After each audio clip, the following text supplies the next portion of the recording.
I'm Kayla Midkiff, and welcome to this edition of the AMC News Dispatch. The Army announced this month that among active duty soldiers, there have been 88 reported suicides this year. Since 2007, the suicide rate of soldiers has increased rapidly and is estimated to rise even more by the end of 2009. One way the Army is aggressively addressing this problem is by implementing a chain teaching program that educates soldiers and civilians on how to recognize the signs of suicide and how to provide help to those in need. The Army Sustainment Command is tackling this issue head-on by educating its workforce on suicide prevention. John Connor with the Army Sustainment Command has a story. With these words, leaders across the Army, up and down the chain of command, are sending out the message that suicide prevention is taking priority in a way not seen before.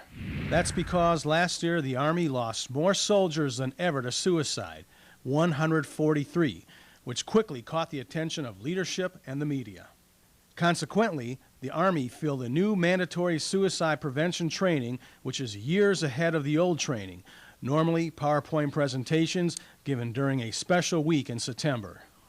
Well, we're presenting the same information of a standard suicide prevention brief, but yet we have an interactive video so that as the video will go in and teach the class, is that we have the opportunity to make decisions that if we were working with someone who we thought was suicidal, that we can do the right and proper prevention. The Army is very concerned about suicide intervention because at the current rate, 2009 could see more than 200 soldiers take their lives.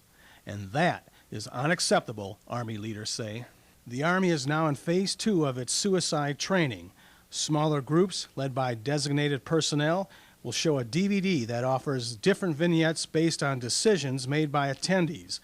The video is called Shoulder to Shoulder, No Soldier Stands Alone. Everybody deals with this stuff in their own way. Still, now you know there's a history of depression in Hernandez's family. That puts his recent behavior in a different light. Phase 1 training conducted earlier this year was similar but taught in larger venues by unit chaplains. The video was titled Beyond the Front, offering different scenarios. Everyone is given a suicide prevention training tip card. It explains depression, suicide warning signs, and related risk factors.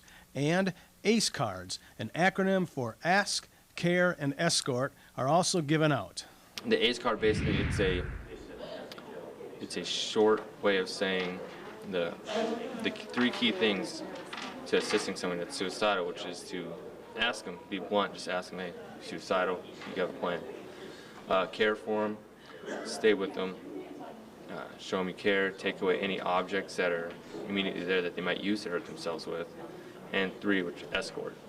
Escort them to the local treatment. A lot of people don't give themselves permission. It's an uncomfortable subject to ask someone, are you suicidal today? But I think it gives you empowerment to do that in case you see that in your own life or in someone else.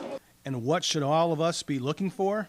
Withdrawal from normal activities, excessive drinking, alcohol abuse, giving away of personal items, depression, isolation, sadness, saying things like, I'd be better off if I was gone, nobody needs me. They almost have a sense of like hopelessness, like they're useless. Phase 3 training will sustain and reinforce previous training. It will also institutionalize this new style of suicide prevention training in family readiness groups and similar family support programs. For those seeking outside help, there are numerous hotlines to call.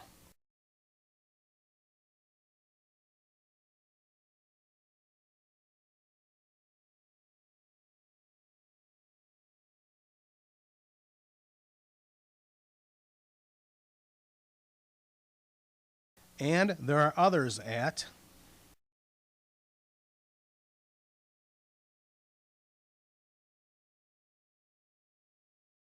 and finally, as Chaplain Russell put it, no one can be complacent regarding suicide awareness and taking action. We need to make the intervention. Yeah, we might be wrong, or maybe they're not suicidal at all, but yet we can give them an opportunity that we wouldn't miss it. I would rather err on the side of caution and help someone and maybe lose a friend at worst, than to have someone kill themselves on my watch and me have not done anything about it. I'm John Connor for the Army Sustainment Command Public Affairs Office at Rock Island Arsenal. You can help prevent suicides by looking out for changes in behavior from coworkers and friends. And for the Army's most current suicide prevention information, visit www.armyg1.mil. Well, that's all for this edition of the AMC News Dispatch. Don't forget to visit the AMC website and click on the news and information link for the latest items and interests about the command. Thanks for watching, and be sure to tune in next time.